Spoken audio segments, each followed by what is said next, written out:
Hey, you're watching CGRB, this Christian, conservative Christian broadcast, and I'm your host, Stephen Zion Smith, and I'm the author of the book called Earth's Chronicle, and you can find it on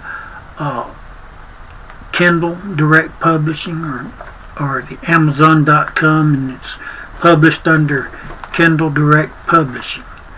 So right now, if you join the Amazon Prime, then you can get my book free. And so if you would like to read my book, you can do that. And it's Stephen, Stevyn, Zion Smith. I know this week I've been watching the impeachment hearings and the evidence that they have came up with to impeach our president, but they're falling way short of impeachment. To me, it's like they just cannot get over the 2016 election, where they lost the 2016 election, and they're still trying to get our president out of office because they think because Hillary supposedly won the popular votes that she should be the president, but they're not accounting for all the millions of illegals that voted for her in California and other places. Right now, if Trump ran on the popular vote, he would win the election way more than the Electoral College. But I thank God for the Electoral College, because this keeps everything on a balance, on a level playing field, because this way you cannot buy your way into office. And without the Electoral College, you can get on there. If you run for president, you can promise anything and be as popular as you want, because you can do like the Democrats are doing now, where they're doing the socialist agenda, where everything is free. They're saying they're going to give us free health care, they're going to give us free college tuition, they're going to give us free housing, free food, free everything. I mean, if they did all that, there would be no need to even work. I mean, because why would you work if you got everything just handed to you? That's what entitlements. That's what's the problem with a lot of government now. Now, don't get me wrong, entitlements are good, because I'm a disabled. I'm retired, medically retired, so I benefit from the government, but it shouldn't be where it took advantage of. It should be something to help those who really need help, and not just to be giving it to them, or giving kids free college where they don't know what it's like to have to work and pay back their loans, grant money and stuff. I mean, that's no good. That don't help, and it doesn't help to give people free health care, free shelter, and all that, unless they are in need of these, unless they are handicapped in some way. When I worked, I paid money for insurance. If I had insurance, it's because I bought it through the company or whatever, but it costed money. I had to make sacrifices to do that, and everybody makes sacrifices. Everybody that works has to make sacrifices. But this is the conservative way. The conservative way is a helping hand, not a handout, but a hand up. We believe in free enterprise. Capitalism is a free enterprise. A person can make as much or as little money as they want to. It's up to them. If you want to work a part-time job, that's fine. We've got many part-time jobs that's available.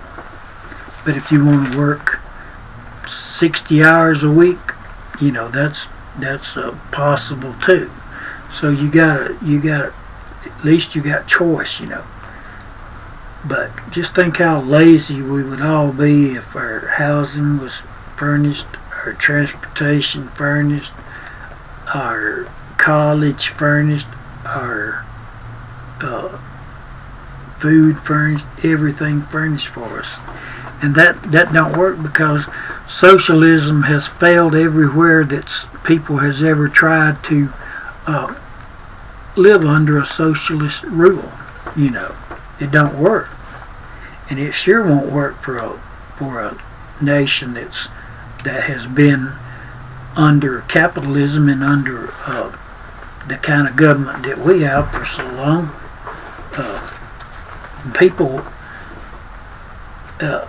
that know, the Democrats are betting on the millennials or the younger generation to usher them into the president's office, but hopefully the younger generation knows better. If it sounds too good to be true, then most time it is, and it is. They can't do that. That Elizabeth Warren, I think, counted it was going to be $52 billion. The whole United States government don't take in that much money in a year's time. Now, I think she's got it spread out over 10 years, but still, it's not a good, it's not even a good prospect, to even consider that. It's not even something that you would even want to consider, because it won't work.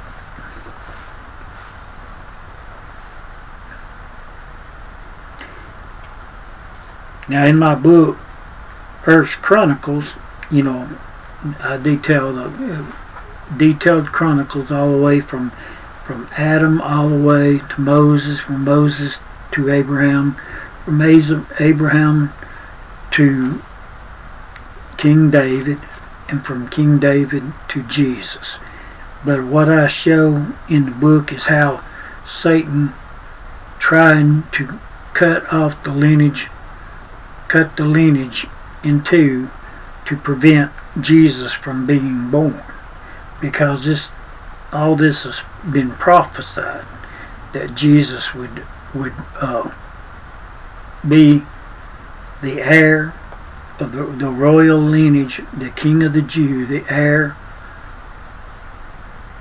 of the King David's line.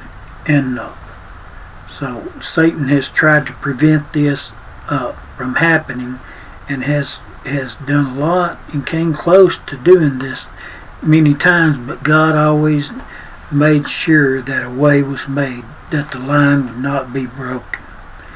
And it is not broken, and Jesus is the Son of David and the Son of God. He was the Son of David through Joseph, his father Joseph, the carpenter, who was a direct descendant from the line of David and King Solomon, and Jesus is the son of Joseph, of the Son of David, and he is also the Son of God. But he is the King of the Jews. He was the King of the Jews. Then he's still the King of the Jews. But and the way he became the King of the Jews is because through the royal lineage of David. David's lineage is the only royal lineage that God recognizes. He does not recognize any other lineage. The lineage of Queen Elizabeth and them, I mean, I'm not saying their lineage is not royal to them, but it has nothing to do with the royal lineage of God. The royal lineage of God came through David and through Judah. The scepter would not depart from Judah. So Jesus came through the line of Judah, and Judah's sons, the elder son married Tamar, who was a Gentile woman and would not give her a child, and his brother would not. God killed him, and then his brother would not give her a child, so God killed him. And then last, the youngest son was not to marry in kind, so he rejected also. He rejected marriage to her also, giving her a child. So she played the harlot. And hold on just a minute. Okay, I'm back. Alright, where was I at? What was I talking about?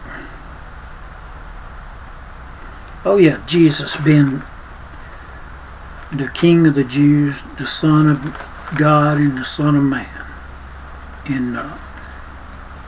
And you can, Jesus is recorded under the law. Mary and Joseph, when he was 8 days on the 8th day of after his birth, he was presented to the priest, and they presented all the necessary things, the pigeons or whatever, the necessary things for the sacrifice for Jesus, and the purification days, and his name is recorded in the book of the law. And he was born under the law, so we can see that the scripture tells us he was born under the law. And so by this, he is recognized as the Son of David, the Son of God. The Son of David, the blind man heard him, and he said, "Oh, Son of David." You know, they all knew he was the Son of David, but because we had a king, Herod was an imposter, that he had to stay hidden, else they would have killed him. They tried to kill him anyway. He sent armies out to try to find him and to try to kill Jesus, to prevent him from his rightful throne. And Jesus may have never sit on his throne in Jerusalem at that time, but that doesn't mean he's never wasn't king. Just because you don't sit a throne don't mean you're not the king. Joseph, Jesus, the father of Jesus, was king. He was king of Israel. He should have been seated on the throne of David, but because of Herod, the impostor, Joseph could not let himself be known either, because had he let himself not be known, they would have killed him too. So they went into hiding, to keep from being killed.